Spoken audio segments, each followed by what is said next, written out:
करता है जो उसको स्वीकार करता है। और इसलिए यहाँ पर कहा है कि सत्यम परम धीमहि, कि वंदना अगर किसी को करनी है तो वो केवल मैं सत्य को वंदन करता हूँ। सत्य को, भगवान को यहाँ पर वंदन किया है। बोले वाक्य बिहारी लाल की, सतगुरुदेव भगवान की। सत्य को वंदना किया है। और प्रथम स्कंद के प्रथम श्लोक में जिसमें भगवान ने भगवान के सत्य स्वरूप को वंदन किया है, और भागवत के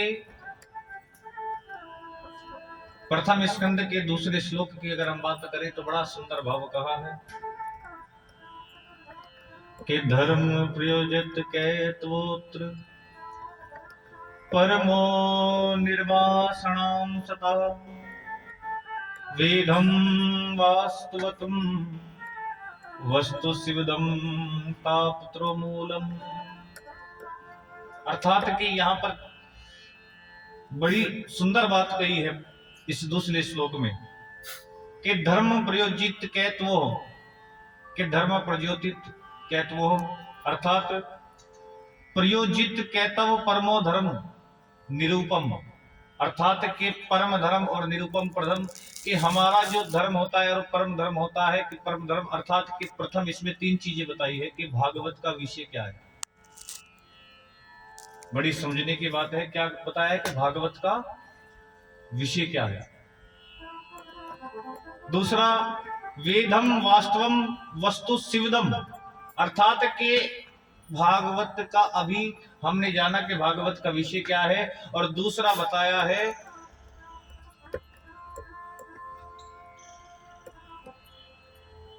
भगवान के प्रति संबंध क्या है, और भगवान के प्रति संबंध कैसे जुड़ता है। और तीसरा बताया है कि भागवत का अधिकारी कौन है, भागवत का प्रयोजन क्या है। तो प्रथम हम सभी ने यहां पर कहा है कि धर्म प्रयोजति अर्थात परम धर्म के भागवत का विषय क्या है। तो यहां पर सुखदेव जी ने कहा है कि भागवत का विषय यदि अगर जानना है तो भागवत का विषय ये है कि अपने इस जो ये शरीर होता है अर्थात जो धर्म होता है, जो धर्म के अंदर परम धर्म को प्रज्वलित करे, अर्थात कि हमारा धर्म क्या है। सबसे पहली बात तो हमें धर्म को समझना है, तब जाकर के परम धर्म हमारी समझ आएगी। धर्म होता है कि देखो ये जो धर्म अर्थात धर्म का अर्थ है कि ये देह, देह किसको कहा है, शरीर को। धर्म अर्थात देह, जो हम देह पूर्ति के लिए, जो अर्थात अपने परिवार के लिए, अपने बच्चों के लिए, जो देह पूर्ति के लिए हम जो करते हैं, क्या करते हैं कि यदि कोई नौकरी करता है तो उसका प्रातः जाएगा अपने काम पर, जो भी कार्य होते होंगे वो कार्य करता होगा, फिर शाम को घर पर लौट करके आता है। तो अपने परिवार को चलाने के लिए, अपनी देह को चलाने के लिए जो कार्य किया जाता है उसको कहा जाता है धर्म। जिस प्रकार से हमारी माताएं बहनें आप सभी प्रातः उठती हो, उठने के बाद आप बच्चों को स्कूल भी भेजती हो, नाश्ता आदि भी बनाती हो, फिर भोजन की तैयारी भी करती हो, शाम के भोजन की व्यवस्था भी करती हो, फिर समय निकाल करके कथा भी सुनती हो, और कथा सुनने के बाद फिर घर जाती हो, फिर भोजन बनाती हो, है ना। कितने काम होते हैं। तो क्यों करती हो, ये क्या हो गया, ये हो गया आपका धर्म। क्या हो गया, धर्म। जो आप दिन में करती हो वो हो गया आपका धर्म। लेकिन इस धर्म में से जो समय निकाल करके आप कथा सुन रही हो, ये हो गया आपका परम धर्म। क्या हो गया, परम धर्म। कि अपनी देह में, अपने धर्म में परम धर्म का बीज बोना ही भागवत का विषय है। और ध्यान देना, ये भागवत का विषय है कि अपने अंदर यदि भागवत का बीज किस प्रकार से, यदि भगवान की, अच्छा पता कैसे चले कि भगवान की कृपा है, जब भगवत रूपी बीज हमारे अंदर गया।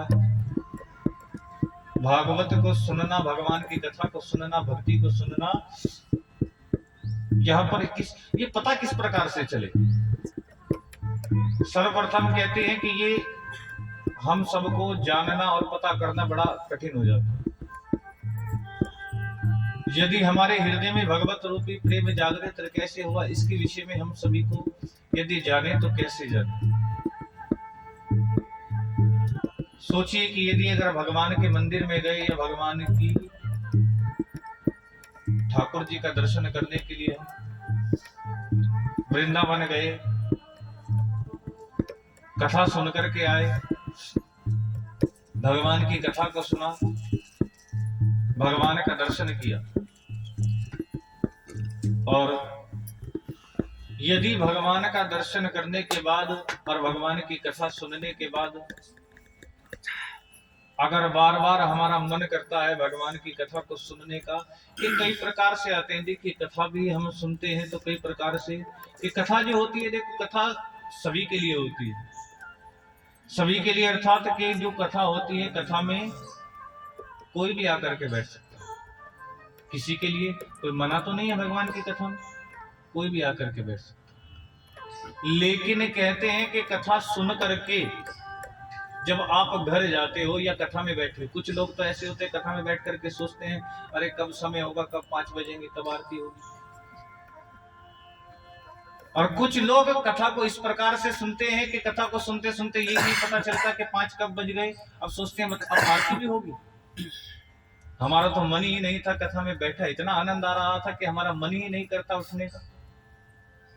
इस प्रकार की यदि अगर तुम्हारे मन में भावना आने लगे तो समझ लेना इस देह रूपी इस धर्म के अंदर परम धर्म जागृत होना प्रारंभ हो गए।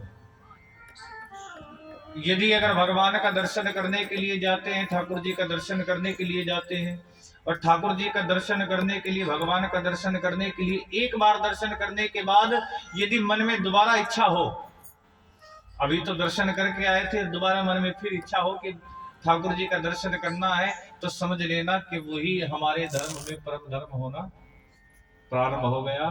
तो इसलिए यहाँ पर कहा है कि धर्म के साथ परम धर्म होना भी जरूरी है। बोली बाकी बिहारी लाल की। और यदि इस प्रकार की भावना आने लगे भगवान की कथा को सुनने का, अर्थात सुनने का बड़ा विषय है। देखो सुनना और भागवत का यही एक विषय है कि धर्म और परम धर्म का विषय बताया है कि धर्म और परम धर्म के विषय में हम सभी ने जाना है। और दूसरा बताया है कि भागवत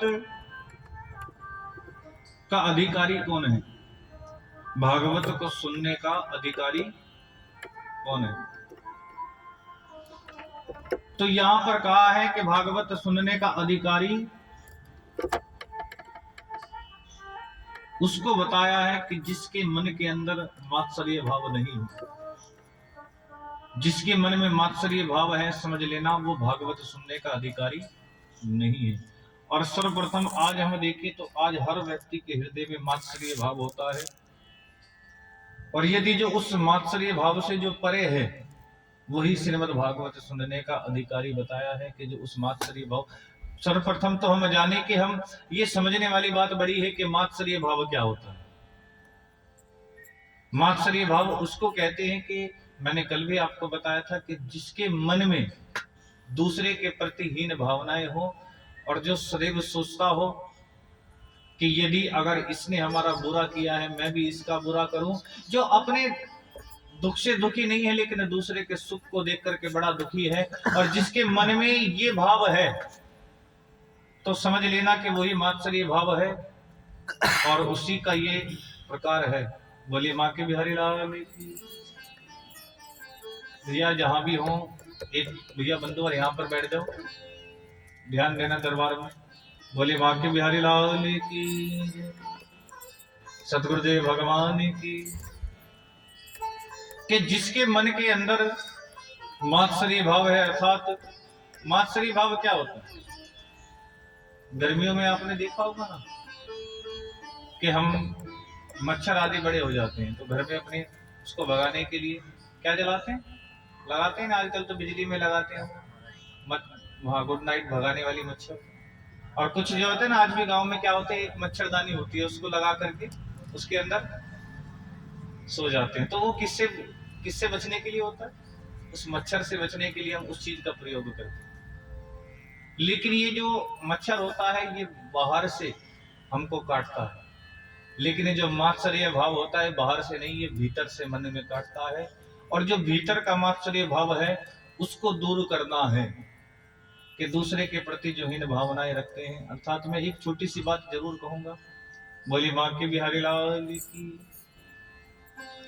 कि व्यक्ति जैसे कि भी आप सभी ने जाना कि अपने दुख से दुखी नहीं है, लेकिन पड़ोसी का सुख देख करके बड़ा दुखी। अगर वो 10 लाख की गाड़ी लेकर के आया तो कहा मैं 15 की लेकर के आया, हम क्या उससे कम है?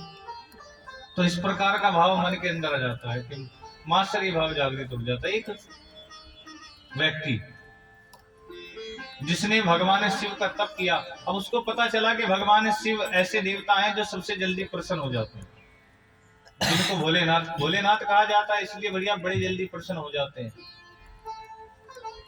जिनको कहते हैं कि किसी ने 1 लोटा जल चढ़ा दिया तो उससे भी बड़े प्रसन्न हो जाते हैं। कोई ना चढ़ाए तो भी प्रसन्न हो जाते हैं।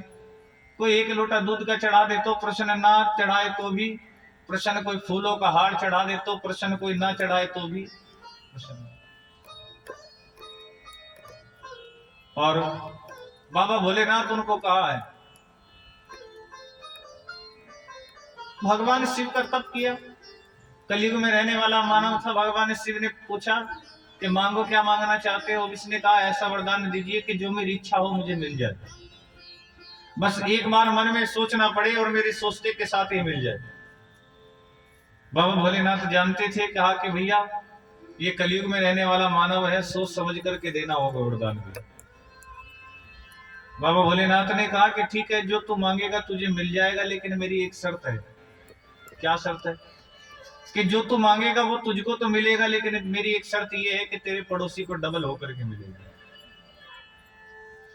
अब पहले तो खड़ा होकर के सोचने लगा कि भैया मुझसे ज्यादा पड़ोसी को मिलेगा, ऐसा तो हो नहीं। सब बार बार अरे प्रभु ऐसा मत कीजिए, सब मुझे दीजिए। बाबा भोलेनाथ ने कहा कि नहीं, मेरी शर्त है कि तेरे पड़ोसी को डबल हो।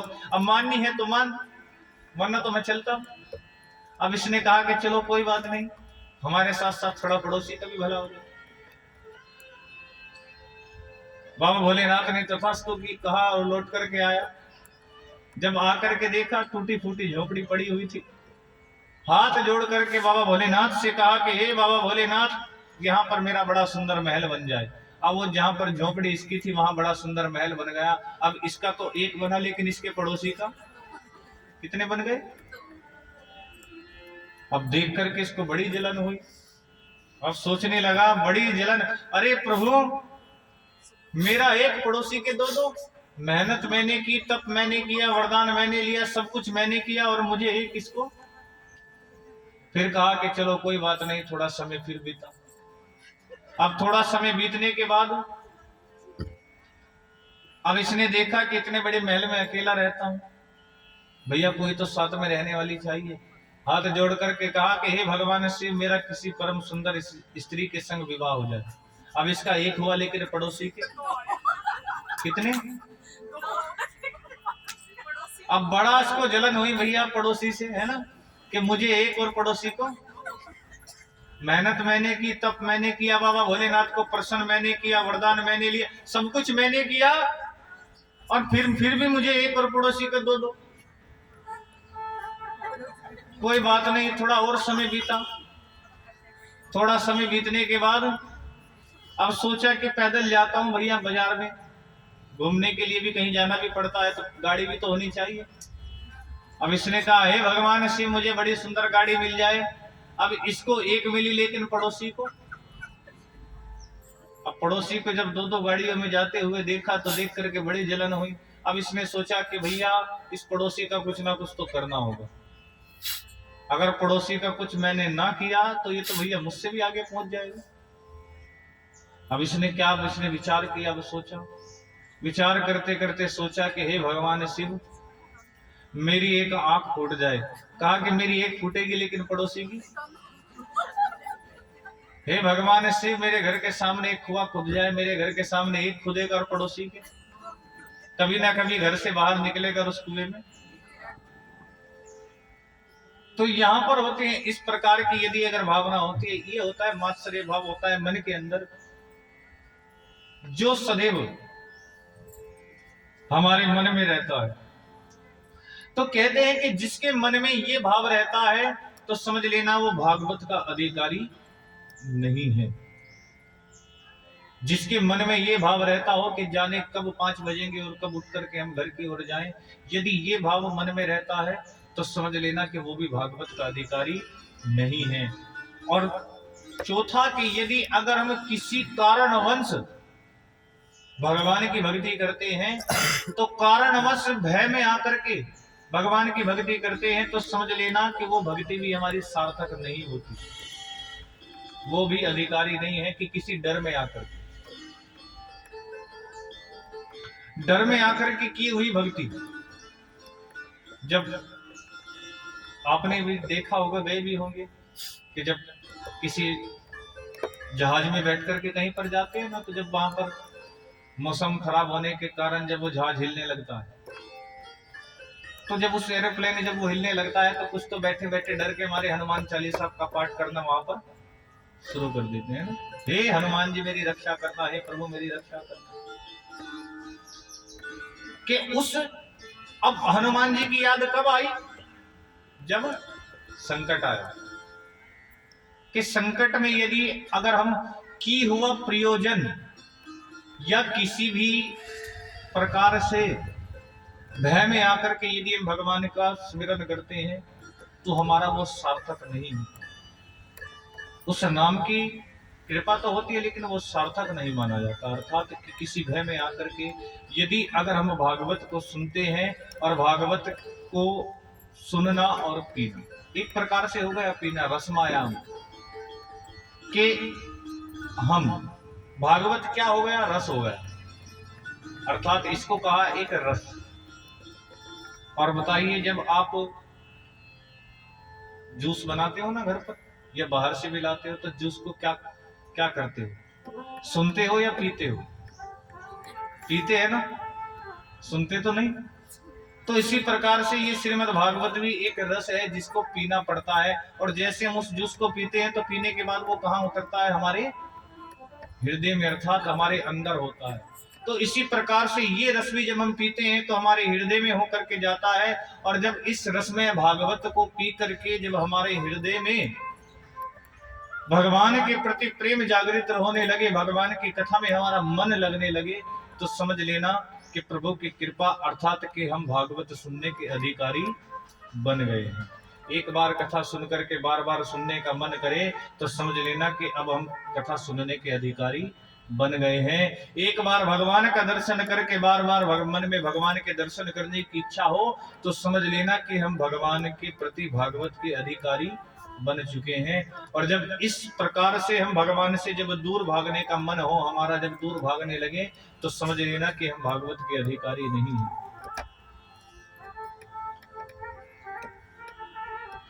तो यहां पर हमने विषय, भागवत का विषय क्या है?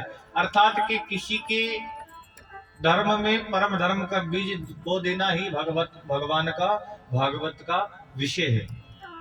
अधिकारी अभी आपने श्रवण किया कि जिसके मन में मात्सर्य भाव नहीं है, समझ लेना वो भी भागवत का अधिकारी है।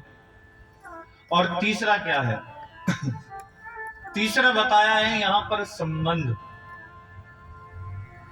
कि भगवान से जिसका संबंध जुड़ जाए, अर्थात संबंध जुड़ना, कि जिसका संबंध भगवान से जुड़ गया, अर्थात कि जो संबंध को जोड़े, अर्थात कि संबंध भगवान से कब जुड़ता है? और जब संबंध जुड़ता है तो आनंद की अनुभूति होती है। और संबंध हमारा तब जुड़ता है जब हम भागवत सुनने के अधिकारी बनते हैं। अर्थात कि जब भागवत सुनने के हम अधिकारी बन गए, जब भगवान से मिलकर के बार बार मिलने का मन करे, तो समझ लेना ठाकुर जी से आपका संबंध जुड़ गया। संसारिक चीजों से संबंध जोड़ना, वो संबंध क्या होगा? किसी से, बच्चों से, पति से, पत्नी से, किसी भी प्रकार की संसारिक वस्तु से संबंध जोड़ना, अर्थात और ठाकुर जी से संबंध जोड़ना, भगवान से संबंध। बार बार जब ठाकुर जी से मिलने का मन करे, जब ठाकुर जी की हर एक बात अच्छी लगने लगे, तो समझ लेना कि वही एक संबंध है जो भगवान से जुड़ जाता है। एक छोटी सी बात समझने वाली है। एक सेठ जी थे, सेठ जमुना दास जी, और एक बार बाजार से होकर के जा रहे थे तो बाजार में एक फूलों की दुकान थी। फूलों की दुकान पर सेठ जमुना दास जी ने एक फूल पुष्प रखा हुआ था, और उस पुष्प को देख करके सेठ जी ने जाकर के पूछा, का दुकानदार से कहा कि भैया ये पुष्प कितने का है? तो उस दुकानदार ने कहा कि भैया ये पुष्प जो है ये 1 पैसे का है। और तभी वहां से एक राजा अकबर के दरबार का एक मंत्री चला जा रहा था। उस मंत्री ने उस पुष्प को देखा तो सोचने लगा कि अगर ये पुष्प ले जाकर के मैं राजा को दूंगा तो राजा बड़ा प्रसन्न हो जाएगा और मुझे ना जाने कितना इनाम दे दे। अब सेठ जमुना दास जी ने देखा कि पुष्प बड़ा सुंदर है, अगर ये मेरे ठाकुर जी के श्रीनाथ जी के चरणों में चढ़ जाए तो मेरे मन को बड़ा प्रसन्नता मिलेगी। अब उस राजा के मंत्री ने भी जाकर के पूछा, ये कितने का है? अब उस दुकानदार ने कहा कि भैया 1 पैसे का है, लेकिन ये जो पुष्प है ये तो सेठ जमुना दास जी ने ले लिया। अब उस मंत्री ने सोचा, कहा कि कितने का लिया है भैया सेठ जमुना दास जी ने? अब कहा कि 1 पैसे का लिया है। अब उस मंत्री ने कहा कि अगर इन्होंने 1 पैसे का लिया है ना, तो मैं इसका आपको 2 पैसे देने के लिए तैयार हूं, ये पुष्प मुझे दे दो। सेठ जमुना दास जी ने कहा कि श्रीनाथ जी के लिए, ठाकुर जी के लिए 1 पुष्प तो मुझको पसंद आया है, तो मेरी भी इच्छा है कि ये पुष्प श्रीनाथ जी के चरणों में चढ़ना चाहिए। अगर ये 2 पैसे देने के लिए तैयार है तो मैं 10 पैसे देने के लिए तैयार हूं। अब वो भी राजा का मंत्री था। अब उसने सोचा कि मैं भी राजा का मंत्री हूं, मैं क्या किसी से कम हूं? अब उसने कहा, सेठ जी अगर तुम 10 पैसे दोगे तो मैं इसके 50 पैसे देने के लिए तैयार हूं।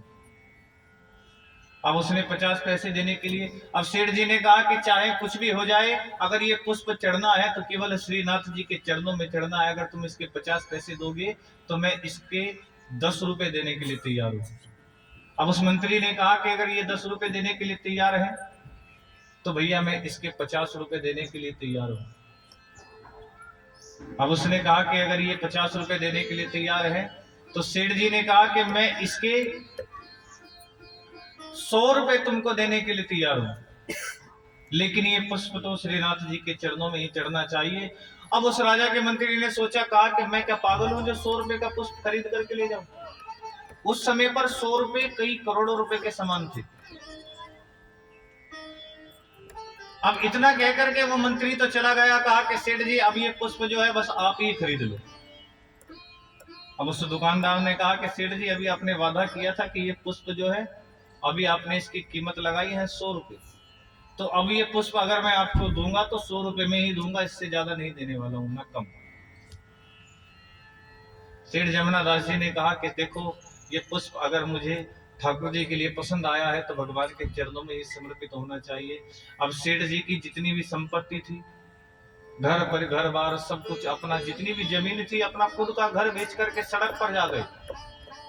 सब कुछ बेच करके 100 रुपए ला करके सेठ जी ने वो सारी संपत्ति अपने उस दुकानदार को दे करके उस पुष्प को खरीदा, और पुष्प को खरीद करके श्रीनाथ जी के चरणों में चढ़ा दिया। और जब भगवान के चरणों में उस पुष्प को चढ़ाया तो भगवान का जो मुकुट था वो भी झुक गया। अर्थात के मुकुट भी इस बात को कहता है कि सेठ जी माना कि मैं भगवान के सर पर विराजमान हूं, लेकिन आज आपके पुष्प के सामने तो मेरे इस मुकुट की भी कोई सामर्थ्य नहीं है। श्रीनाथ जी के नेत्रों से अश्रु प्रवाह होने लगे, झरझर अश्रु प्रवाह होने लगे। और वहां पर जो श्रीनाथ जी की सेवा किया करते थे वो उन्होंने देखा कि भगवान के नेत्रों से अश्रु प्रवाह हो रहे हैं, बार बार चुप करते हैं, आंसू पोंछते हैं, लेकिन आंसू रुकने का नाम ही ना। तब उन्होंने श्रीनाथ जी से पूछा कि प्रभु आप क्यों रो रहे हो? श्रीनाथ जी ने कहा कि देखो मेरा एक भक्त है सेठ जमुना दास, जिसने अपना सब कुछ बेच करके मुझे ये पुष्प ला कर के अर्पण किया है, और जब तक तुम मेरे भक्त का सब कुछ उसको लौटा नहीं देते तब तक मेरे नेत्रों से अश्रु बंद होने वाले नहीं। तब वहां पर जो सेवा किया करते थे उन्होंने सेठ जी का सब कुछ ला करके उनको सौंपा, और जब सब कुछ ला करके सौंपा और सेठ जमुनादास जी ने जाकर के श्रीनाथ जी के सामने हाथ जोड़े, तो तब भगवान के वो अश्रु रुकना प्रारंभ हुए। अर्थात कि इस प्रकार की भक्ति जब हृदय में हो तो भगवान से क्या होता है कि संबंध जुड़ जाता है, और जब संबंध भगवान से जुड़ता है तो हृदय के अंदर आनंद प्रकट हो जाता है। अर्थात कि काम क्रोध लोभ मोह अहंकार सबसे परे व्यक्ति हो जाता है। अर्थात ये पांचों शत्रु जो होते हैं इन सबसे दूर हो जाता है जब भगवान से संबंध जुड़ता है। अर्थात कि यहां भी अगर भागवत सुनने आए हैं 7 दिन, अगर भागवत को सुन करके यदि अगर हमारा भगवान से संबंध नहीं जुड़ा तो समझ लेना भागवत को सुनना भी व्यर्थ है। कि इन 7 दिन में ऐसा तो हो कि हमारा भगवान से संबंध जुड़े और ठाकुर जी का दर्शन करने के मन में इच्छा प्रकट हो। यही भागवत का संबंध बताया है। बोले बांके बिहारी लाल की। श्याम प्यारे से जिस